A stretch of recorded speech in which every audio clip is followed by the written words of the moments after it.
Just remember, Emma, you were skiing, my mother whispered, ripping my hospital bed rail. One wrong turn, that's all it was. Her knuckles were white, matching the sterile walls of my pre-op room. My father stood by the window, his face hard as stone, while my brother Marcus paced nervously in the corner. The pain in my side was excruciating, but it wasn't from any skiing accident. Less than 6 hours ago, Marcus had pushed me down our basement stairs during one of his infamous rage episodes. The difference this time? I landed badly, my internal injuries severe enough to require emergency surgery. Mom, the doctors will know. I managed through gritted teeth.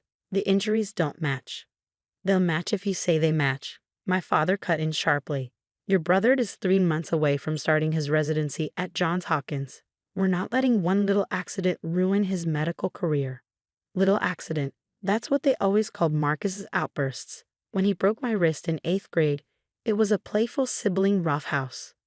When he pushed me into our glass coffee table last year, leaving me with 20 stitches, it was a momentary loss of balance. I was always expected to lie, to protect, to keep our family's perfect image intact. Marcus was the golden child, the future doctor, the one who could do no wrong. I was just the younger sister who needed to understand that family came first. A young nurse entered, checking my vitals. Dr. Chen will be in shortly to discuss the procedure, she said, her eyes lingering on my face. I saw something in her expression. Concern, maybe recognition. This wasn't her first time seeing injuries that didn't quite match the story. As soon as she left, Marcus approached my bed. Emma, please, his voice cracked, showing real fear for the first time.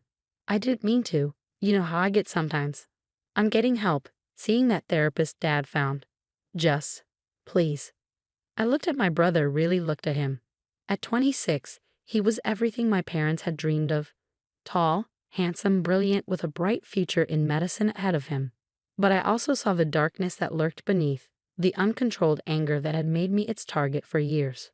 The door opened again, and Dr. Chen walked in, her face serious as she reviewed my chart. Miss Sullivan, I'm concerned about the nature of your injuries. They're inconsistent with a skiing accident. My mother stepped forward smoothly. Emma's always been clumsy, doctor. She hit several trees on her way down. It was quite the tumble. Dr. Chen's eyes met mine, and I saw something there, understanding, compassion, and determination. I'd like to speak with Emma alone for a moment, please. Absolutely not, my father started, but Dr. Chen cut him off. It's hospital policy in cases like this. Please wait outside. I watched my family file out, each face wearing a different mask of worry. As the door closed, Dr. Chen pulled up a chair beside my bed. Emma, I'm going to be direct with you. Your injuries indicate a fall from height, with impact patterns suggesting stairs, not a skiing slope. Additionally, your medical history shows multiple emergency room visits over the past decade, all with various explanations that don't quite add up. My heart raced. This was different from the other times. Usually, our family doctor handled everything, maintaining our secrets with quiet efficiency. But he was out of town, and my injuries were too severe to wait. I can't, I started, but Dr. Chen held up her hand. Before you continue that skiing story, you should know that hospital security cameras caught your arrival. Your brother carried you in, and we have footage of him admitting to the ER nurse that you fell down the stairs at home. My breath caught. Marcus's panic when we arrived must have made him forget the practice lies, just for a moment. One slip, after years of careful cover-ups. The surgery you need is serious, Emma. You have internal bleeding that needs to be addressed immediately, but I'm also mandated to report suspected abuse. Your brother's medical career isn't worth your life. Tears filled my eyes. For the first time, someone was seeing through the carefully constructed facade my family had built. Someone was putting my safety first. If I tell the truth, I whispered, they'll never forgive me. Dr. Chen took my hand, her grip firm and reassuring. Sometimes the bravest thing we can do is stop protecting those who hurt us. Your brother needs help, real help, not cover-ups. And you need to be safe. As the anesthesia team began preparing for my surgery, I made a decision that would change everything. I told Dr. Chen the truth, all of it. Years of documented injuries suddenly had real explanations. Years of silence finally found a voice. The last thing I saw before the anesthesia took hold was Dr. Chen making a phone call. Her words clear and purposeful. I need to report a case of suspected domestic abuse, and I need to contact the medical board. The week after my surgery passed in a blur of pain medication, hushed arguments outside my hospital room, and a parade of unfamiliar faces asking questions. My parents tried to maintain control, but things were different now. Hospital security stood outside my door, and visitors had to be approved, a precaution Dr. Chen had insisted on after my mother's third attempt to correct my statement. Marcus wasn't allowed in the hospital at all. A restraining order had been issued, something that sent my father into a rage. "Your own brother," he'd shouted before security escorted him out. "How could you do this to your own brother?" But it was the quieter moments that really showed me how much had changed. Social workers came, showing me patterns I'd been trained not to see. They laid out photos of my previous injuries, medical reports spanning years, creating a timeline of abuse that made me feel sick to my stomach. "Your brother's residency program has been notified," Linda, my assigned victim advocate, told me one afternoon. She was a gentle woman with kind eyes who brought me crossword puzzles and sat with me when the anxiety got too bad. "The medical board is launching a full investigation." Will they revoke his acceptance?" I asked, surprised to find I still cared. "That's not your concern, Emma," Linda said firmly. "Your job right now is to focus on healing and accepting that none of this was your fault." My phone had been buzzing constantly with messages from extended family. Aunt Sarah, who'd always turned a blind eye to Marcus's temper, now demanded I stop this nonsense and think about the family's reputation. Uncle Pete, a hospital administrator in Boston, offered to smooth things over if I would just recant my statement. But there was one message that hit differently. It came from my cousin Kate, who I hadn't seen since she moved across the country 3 years ago. I always knew something was wrong, but they made me feel crazy for worrying. "I'm so sorry I didn't help you then. You're the bravest person I know." Dr. Chen visited regularly, checking my recovery and offering quiet encouragement. "The medical board investigator contacted me today," she said during one visit. "They're particularly interested in how your family's doctor handled previous incidents." I thought about Dr. Harrison, our family physician who had treated me since childhood. How many times had he written vague descriptions in my chart, accepting the flimsy explanations my parents provided? How many opportunities to help me had he ignored? The investigation was expanding beyond Marcus now, reaching into years of institutional failure. Each new revelation seemed to shock everyone except me. I'd lived it after all. One afternoon, I received an unexpected visitor. Dr. Morris, the chief of surgery, came to my room. He looked uncomfortable, clearing his throat several times before speaking. "Miss Sullivan, I owe you an apology," he began. 10 months ago, you came to our ER with a concussion. I was the attending physician and I accepted your family's explanation without questioning it. I failed you." I remembered that night. Marcus had thrown a textbook at my head during a study session. The cover story had been that I'd walked into a door while texting. "It's not your fault," I said automatically, then caught myself. Linda had been working with me on this, my instinct to comfort others, to take responsibility for their failings. "It is partly," Dr. Morris insisted. "We're supposed to be advocates for our patients. The medical board's investigation is making us look hard at how we handle cases like yours. Changes are being made." That night, alone in my hospital room, I scrolled through old photos on my phone. Pictures of family vacations, holiday gatherings, Marcus's medical school graduation, all of them showing smiling faces and perfect poses. Each image held a hidden story now, a memory of what happened just before or after the camera clicked. There was Marcus at Christmas, grinning with his arm around me, hours after he'd slammed my fingers in the car door for embarrassing him in front of his girlfriend. There was Mom straightening my collar at Easter, whispering that if I'd just try harder not to upset my brother, these things wouldn't happen. A soft knock interrupted my thoughts. It was the night nurse, coming to check my vitals. "Your mother's downstairs again," she mentioned casually. Security turned her away. What did she want? "Same as yesterday, trying to bring you papers to sign. Something about withdrawing your statement." I closed my eyes, exhausted by the constant pressure. But for the first time in my life, I wasn't facing it alone. The hospital staff, the social workers, Dr. Chen, they had created a protective barrier between me and my family's manipulation. "The medical board investigator is coming tomorrow," the nurse added, adjusting my IV. Dr. Chen wanted you to have time to prepare. I nodded, touching the still tender surgical scar on my side.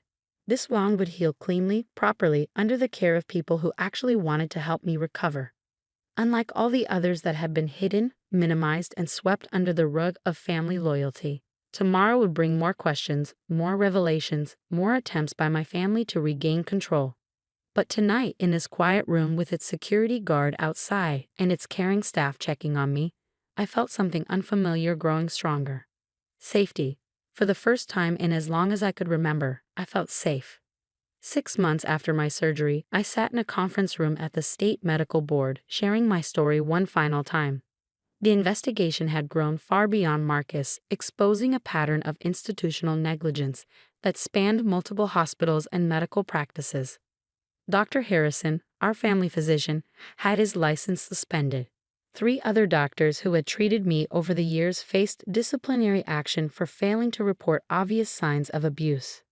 But the biggest shock came from Marcus's medical school records. There were incidents during his clinical rotations, the board investigator explained, laying out documents. Aggressive behavior toward nurses, inappropriate reactions to stress, complaints from patients' families. All quietly handled, all buried under glowing recommendations from supervisors who knew your family. I wasn't surprised. Marcus had always been protected, his outbursts excused, his path smoothed by our parents' influence and money. But now, sitting in this sterile conference room, I watched that carefully constructed shield crumble. The medical board's decision was unanimous. Marcus' residency acceptance was revoked, and he was barred from practicing medicine in our state. More significantly, the report would follow him anywhere he tried to restart his medical career. My parents hadn't spoken to me since I refused to recant my statement. Instead, they'd thrown their energy into damage control, hiring expensive lawyers and PR firms to manage the fallout. But some things couldn't be managed away. Your testimony helped identify 7 other cases of covered-up medical abuse. Linda told me after the hearing. 7 other families who finally have answers about suspicious injuries and incomplete records. I thought about those 7 others, wondering if they too had been told that family loyalty meant silence, that protecting someone else's future was worth sacrificing their own safety. My new apartment overlooked a small park, as different from our family's sprawling estate as possible. Kate had helped me find it, insisting on paying the security deposit despite my protests. Consider it back payment for all the times I should have helped, she'd said. The morning after the medical board's decision, I was surprised to find Aunt Sarah at my door. She looked older, tired, nothing like the polished society woman who had once told me to stop being so sensitive about Marcus's behavior. I've been going through old photos, she said, holding out a worn album. Looking for signs, for moments when I should have seen what was happening. They're everywhere, aren't they? Once you know what to look for. We sat on my small couch, flipping through pages of family history. There I was at 10, wearing long sleeves in summer to hide bruises. Marcus at 16, his face contorted with rage in the background of a birthday party photo, while everyone smiled for the camera. Your mother called yesterday, Aunt Sarah said quietly. She wanted me to talk to you about dropping the whole thing. Said it wasn't too late to fix this, to get Marcus back into medicine. And what did you say? I told her I was done fixing things that shouldn't be fixed. The changes rippled outward. Uncle Pete resigned from his hospital administration position after internal investigations revealed his role in concealing similar cases. 2 of Marcus's former supervisors lost their positions for failing to report his concerning behavior during rotations. Dr. Chen kept in touch, becoming something of a mentor as I started taking psychology classes at the local college. Sometimes, she told me over coffee, it takes one person standing up to show others they can stand too. Marcus himself had moved across the country, last I heard. He was working in pharmaceutical sales, ironically the career path our parents had once dismissed as beneath him.